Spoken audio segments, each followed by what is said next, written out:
Gai Lan, also known as Chinese broccoli or Chinese kale, is a cool season annual vegetable in the brassicaceae family. The name Gai Lan translates to mustard orchid. It is the same species as broccoli, cauliflower, kale, collards, cabbage, Brussels sprouts, and kohlrabi, but is distinguished from these with a variety alba glabra. It is a delicious and nutritious vegetable with a sweet and bitter taste and a crunchy stem. After harvesting the main budstalk, the plant grows from the lateral budstalks, which are also harvested. It is often prepared by boiling or stir-frying. As a vegetable, it is best grown in the fall, but some varieties can also be grown in the spring. Today, I'll be teaching you how to propagate Gai Lan from seed and save its seed for future years.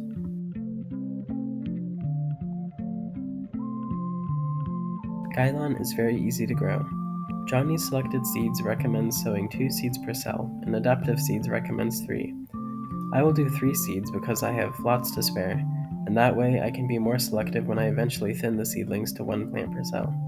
The ideal soil temperature for Gai Lan germination is between 75 and 80 degrees. Be sure to provide good ventilation and light. I will keep the seedlings in the greenhouse, watering them every day until they have a couple sets of true leaves. Adaptive Seeds recommends transplanting 3 to 4 weeks after sowing. Depending on the variety of Gai Lan, it may be transplanted 12 to 24 inches apart. Here I'm transplanting Gai Lan in 2 staggered rows about 18 inches apart. Plants are 15 inches apart within the row. Begin harvesting Gai Lan about 2 months after transplanting.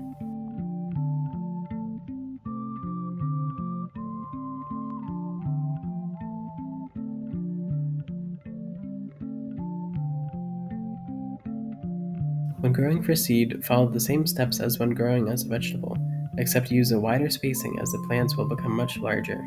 Gai Lan flowers both in the early summer and the early fall when day lengths are long. The flowers are very fragrant, making them attractive to pollinators like bees and flies.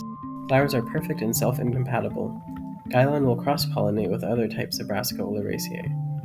To reduce the chance of cross-pollination with these or other varieties of Gai Lan, Johnny's Selected Seeds recommends separating varieties between 200 and 1,000 feet for casual open-pollinated seed saving.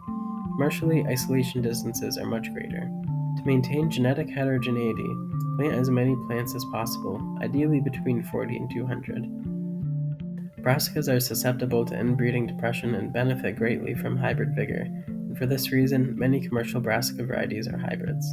In central Pennsylvania, there is not enough time in the fall for the plants to successfully form mature seed pods, as it gets too cold and the plants are killed by frost, unless you have access to a high tunnel, greenhouse, or cold frame. If you are growing Gai Lan for seed in a colder climate without cold protection, plant Gai Lan in the spring. The plants will grow, flower, and produce fruits through the spring and summer. The fruits of Gai Lan are called siliques and are indehiscent, meaning they don't split open when ripe. This makes harvesting the siliques very easy. Seed matures in the early fall when the siliques are dry and brittle. On a small scale, siliques can be hand-picked from the plant. On a larger scale, plants are cut at the base.